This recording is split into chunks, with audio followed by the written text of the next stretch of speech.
오는 7월 이후 버지니아주의 무보험자들은 면허가 정지되며 DMV 등록도 할 수 없게 됩니다. 승객들 가운데 무작위로 선정해 보안 검색들을 통과한 후에도 다시 검사받아야 하는 2차 보안 검색에 대해 알아봅니다. 당뇨병 치료제 외고비가 비만 등 다른 질병 치료제로도 등록되면서 메디케어 가입자들도 처방받을 수 있는 길이 열리고 있습니다. 미국의 저임금 근로자 439만 명이 오버페이, 즉 초과 근무 수당을 받게 됐습니다. 도널드 트럼프 전 대통령에 대한 공화당원들의 이탈표가 19%로 역대 대선 후보들 가운데 가장 적은 것으로 나타났습니다. 시청자 여러분 안녕하십니까? 워싱턴 뉴스 투데이입니다. 오는 7월부터 버지니아주의 모든 운전자들은 반드시 차량 보험이 있어야 자동차 운행이 가능합니다. 7월부터 한 달 이내에 보험 정보 제출을 하지 않거나 무시하는 운전자는 면허가 자동 정지될 예정입니다. 내년 7월부터는 최소 책임 한도도 늘어나 보험료 인상도 불가피해 보입니다. 류령아 기자가 보도합니다. 7월 1일부터 버지니아주의 모든 운전자는 반드시 차량 보험이 있어야 합니다.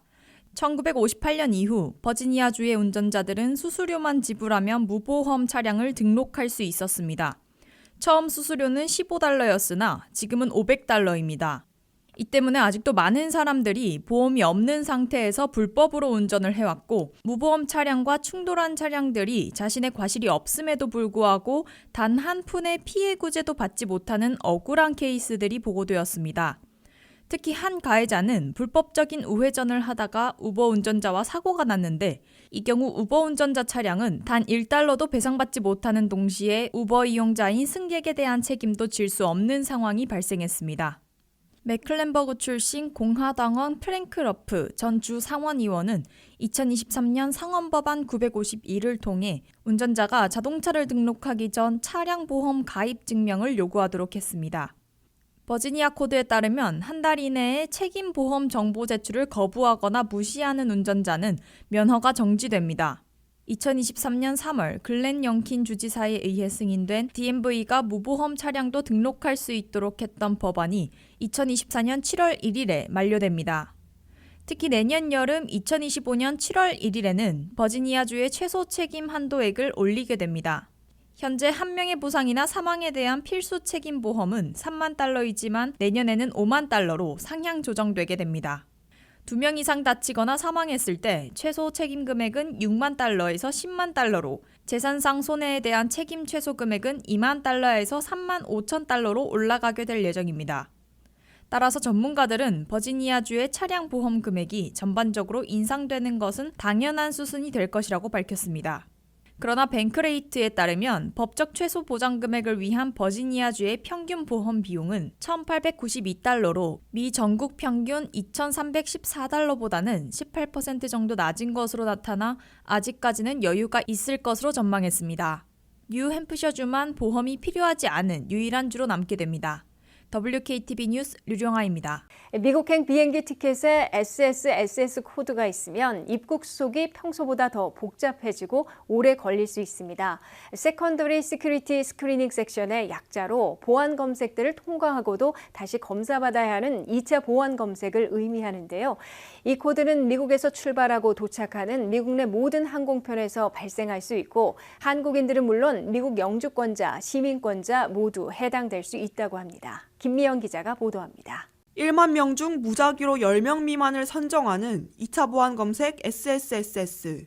9.11 테러 이후 미국 교통안전국 TSA에서 보안을 더욱 강화하기 위해 마련한 제도입니다. 2차 보안 검색을 하는 특별관리 대상에 선정되면 탑승권 하단에 SSSS라는 코드가 적히고 정밀 보안 검색을 받게 됩니다. 이 코드가 적힌 탑승권으로 수속을 진행할 경우 탑승권을 스캔하면 경고음과 함께 빨간불이 켜집니다. 이어 다른 사람들과 분리된 공간에서 금속 탐지기, 전신 스캐너, 기내용 소지품 및 위탁 수화물 재검사가 진행됩니다. 가방 속 폭발물이 있는지 확인하는 화학 반응 검사도 진행하게 됩니다. 이 코드는 2001년 미국에서 발생한 9.11 테러 이후 입법된 미 운수보안국의 안전비행 프로그램 중 하나로 2010년부터 실시되고 있습니다. 미 운수보안국 대변인에 따르면 미 연방수사국인 FBI의 보복 테러 감시 행위 목록에 올라있는 경우 혹은 무작위로 선정된다고 합니다. 미 교통안전청에서는 불법 체류가 의심되는 편도 항공편만 예약하거나 개인정보가 남지 않도록 현금 결제를 한 경우, 출발 당일에 항공권을 산 경우 등이 검색 대상이며 위험 지역을 여행한 경우도 검색 대상에 포함된다고 밝혔습니다. 이 코드를 받게 되면 온라인이나 모바일 앱을 통해 미리 체크인을 할 수 없으며 공항 키오스크를 이용할 수도 없습니다. 복잡하고 길어진 보안 검색 시간으로 일부 여행객들은 정신적 압박을 느끼거나 비행기 출발 시간에 늦어 타지 못하는 경우도 발생하고 있습니다. TSA 대변인은 항상 무작위적이고 예측할 수 없는 절차로 선택한다며 무작위성을 강조했지만 테러와 무관한 여행객이 지속적으로 선택되는 경우도 있습니다. 이 코드를 받을 가능성을 최소화하기 위해 왕복으로 항공편을 예약하고 위험 국가의 방문을 자제하는 것이 좋습니다. 또한 지속적으로 해당 코드를 받은 여행객은 부당하다고 생각될 경우 여행자 구제 문의 프로그램인 DHS 출입 신청으로 TSA가 사전에 프로필을 검토해 선택 가능성을 줄이는 방법도 있습니다. WKTV 뉴스 김미연입니다. 당뇨병 치료제로 승인된 웨고비가 비만 치료에도 탁월한 효과를 보이면서 엄청난 인기를 얻고 있습니다. 메디케어에서는 원칙적으로 비만 치료제는 커버해주지 않고 있어 보험이 적용되지 않았는데요. 하지만 웨고비가 심장, 심혈관, 신장질환, 수면 무호흡증 등 다양한 질병 치료제로 등록되면서 메디케어 가입자들도 웨고비를 처방받을 수 있는 길이 열리고 있습니다. 안혜린 기자의 보도입니다. 당뇨병 치료제로 승인됐던 웨고비와 오즌픽 등의 처방약은 체중 감소 효과 덕분에 폭발적 인기로 수요가 증가했습니다. 더군다나 당뇨 비만뿐 아니라 심혈관 질환, 신장 질환, 수면 무호흡증 및 여러 일반 질환에 대해서도 효과가 있다는 연구 결과가 나왔습니다. 이에 따라 메디케어는 지난달 미국 식품의약국 FDA가 제약사 노보노르디스크사의 심혈관 질환에도 유용하다는 의약품 라벨 추가 신청을 승인한 후 파트 D 의약품 계획이 과체중 또는 비만이며 심장병 병력이 있는 등록자들에게는 웨고비 수혜가 시작될 수 있다고 발표해 이목을 끌고 있습니다. 메디케어는 원칙적으로 체중 감량을 위한 약물의 처방에 대해선 지급을 금지하고 있습니다. 법적으로 비만 치료제의 약값을 부담해주지 않는 겁니다. 그러나 심장질환, 신장질환, 수면 무호흡증 등 기타 일반적인 질환에 대한 효과를 연구함에 따라 더 많은 조건에 대해 승인을 밟았기 때문에 인기 있는 항비만 약물을 처방받을 수 있는 길이 열리게 된다는 설명입니다. 하지만 엄청난 비용을 고려할 때 급한 시행보다는 점진적인 시행이 예상되며 비용 지출로 인해 파트 D 보험료 가입자 전원의 보험료 인상을 불러올 수도 있다고 경고하고 있습니다. KFF에 따르면 360만 명의 메디케어 가입자, 즉 과체중 비만 진단을 받은 사람의 4분의 1, 메디케어 가입자의 약 7% 정도가 웨고비 수혜 기준에 적합했으며 360만 명의 수혜자 중 190만 명이 당뇨병을 앓고 있어 이미 메디케어 보장을 받을 수 있었을 것이라고 밝혔습니다. 결국 메디케어는 연간 30억 달러에 가까운 비용 지출이 추가로 생길 것이고 이 부담은 고스란히 가입자에게 돌아갈 수 있습니다. 얼마나 많은 수혜자가 웨고비를 복용하기 시작하는지는 각 보험사에 달려있고 보험사들은 사전 승인과 같은 제한 사항을 추가하게 될 것이라고 전했습니다. 웨고비는 할인 없이 월 1,300달러 정도의 가격이며 의약품 제조업체들은 체중 감량을 위한 의약품에 대한 메디케어 금지를 해제하기 위해 의회에 계속적인 로비를 벌이고 있습니다. WKTV 뉴스 안혜린입니다. 미국의 저임금 근로자 439만 명이 오버페이 초과 근무 수당을 받게 됐습니다. 오버페이를 받는 대상이 주당 684달러에서 1,128달러로 올라가고 연봉으로는 35,500달러에서 58,600달러로 상향 조정되기 때문입니다. 바이든 행정부가 저임금 근로자들의 오버페이 초과 근무 수당을 대폭 올리기로 했습니다. 지금까지는 주급으로 684달러, 연봉으로는 35,568달러까지만 초과 근무 수당을 받고 있는데 앞으로는 주급 1,128달러, 연봉으로 58,656달러까지 초과 근무 수당을 신청할 수 있게 됩니다. 바이든 행정부는 늘어나는 초과 근무 수당으로 연간 15억 달러를 더 지출하게 될 것으로 추산됐습니다. 조 바이든 대통령은 미국에서는 시니어 근로자들은 거의 대부분 오버페이를 받지 못하고 있다고 지적했습니다. 이에 따라 연방 차원의 세제 혜택이 없는 한 대부분 고용주들의 부담으로 돌아가기 때문에 논란을 겪을 것으로 보입니다. 바이든 행정부는 이와 함께 항공사들이 반드시 현금으로 리펀드해 주도록 의무화했습니다.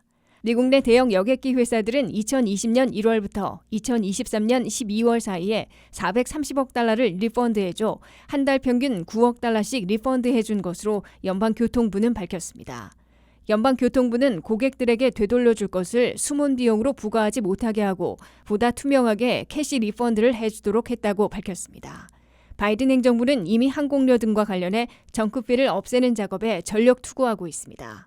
연방교통부는 2022년 항공 시스템의 대란을 일으킨 사우스웨스트 항공에 대해 항공기 승객들에게 30억 달러나 리펀드해준 바 있습니다. 바이든 행정부는 은행과 아파트 회사, 대형 소매상, 항공사 등에서 숨기거나 가짜 비용을 마지막 순간 부과하는 정크 수수료를 모두 금지시키는 절차에 착수했습니다. 숨은 비용, 가짜 비용, 유인 상술로 소비자들을 속여온 각종 정크 수수료들이 내년에는 전면 금지될 것으로 기대되고 있습니다. 유인 상술로 회원에 무료 가입시킨 후에 무료 기간이 끝난 후 은근슬쩍 월회비를 부과하고 취소는 어렵게 하는 경우도 있습니다. 유인 상술에서는 처음에 낮은 가격으로 판매하다가 마지막 결제할 때에는 여러 가지 수수료들이 나타나 총액을 불어나게 합니다. 상당수 고객들은 유인 상술과 속임수의 분통을 터뜨리지만 그때까지 들인 수고와 시간 때문에 더 많이 지불하고 있습니다. 아파트 렌트비에는 무슨 목적인지 잘 알지 못하는 각종 비용을 알려주지 않다가 계약서에 사인하면서 공개해 울며 겨자 먹기로 내게 하고 있습니다. 은행 수수료, 항공권 수수료 등에도 숨은 비용, 가짜 비용 등 정크 수수료가 상당수 포함되어 있는 것으로 지적되고 있습니다. 도널드 트럼프 전 대통령에 대한 공화당원들의 이탈표가 19%로 역대 대선 후보들보다 가장 적은 것으로 나타났습니다. 그러나 트럼프 전 대통령이 유죄 판결까지 받는다면 추가 이탈도 예상되고 있어 아직 안도하기는 이른 것으로 보입니다. 한면태 기자의 보도입니다. 미국의 대통령 선거에서는 집도끼부터 결집시키고 경합지에서 무당파들을 최대한 붙잡아야 대통령에 오를 수 있습니다. 그런데 도널드 트럼프 전 대통령은 공화당 내 이탈표가 가장 아킬레스건으로 꼽혀왔습니다. 그의 분열주의적인 구호는 보수 강경파들을 열광시키고 있으나 노골적으로 찍지 않겠다고 나서는 공화당 분류가 상당수에 달하고 있기 때문입니다. 그러나 트럼프 전 대통령의 2024년 현재 공화당 이탈표는 19%에 그친 것으로 뉴욕타임스가 보도했습니다. 이는 본인의 첫 당선 시는 물론 근년 들어 역대 공화민주양당의 대선 후보들의 이탈표 가운데 가장 적은 수준입니다. 대선 분쟁을 겪었던 2000년 대선에서 연방대법원의 승자로 손들어준 공화당의 조지 W. 부시 전 대통령은 21%의 이탈표를 기록해 당선되는 영예를 안았습니다. 대선 분쟁에서 패한 민주당의 엘고 후보는 22%의 이탈표를 기록했습니다. 트럼프 전 대통령과 맞대결을 하게 된 조 바이든 대통령은 2020년 대선에서 23%의 이탈표를 겪었으며 트럼프의 당시 이탈표가 26%로 더 많았기 때문인 듯 승패가 갈렸습니다. 2004년 대선에서 낙선한 민주당 존 케리 후보는 27%나 되는 이탈표를 겪고 승리하지 못한 주요인으로 꼽혔습니다. 2012년 대선에서 실패한 공화당 미트 롬니 후보는 가장 많은 29%의 이탈표를 겪었습니다. 2008년 낙선한 공화당 존 맥케인 후보는 이탈표가 24%로 적은 편이었으나 당선되지 못했습니다. 미국의 대선에서는 공화당 후보가 이민자들의 표를 40%나 차지하면 조지 W. 부시 대통령과 같이 당선 가능성이 높아진다는 속설이 널리 회자되고 있습니다. 그러나 이번 대선에서는 트럼프 전 대통령이 유죄 판결까지 받는 사법 리스크를 얼마나 최소화하느냐에 따라 11월 5일 최종 승부가 갈릴 것으로 보입니다. WKTV 뉴스 한면택입니다. 이상으로 워싱턴 뉴스투데이를 마치겠습니다. 시청해주신 여러분 고맙습니다.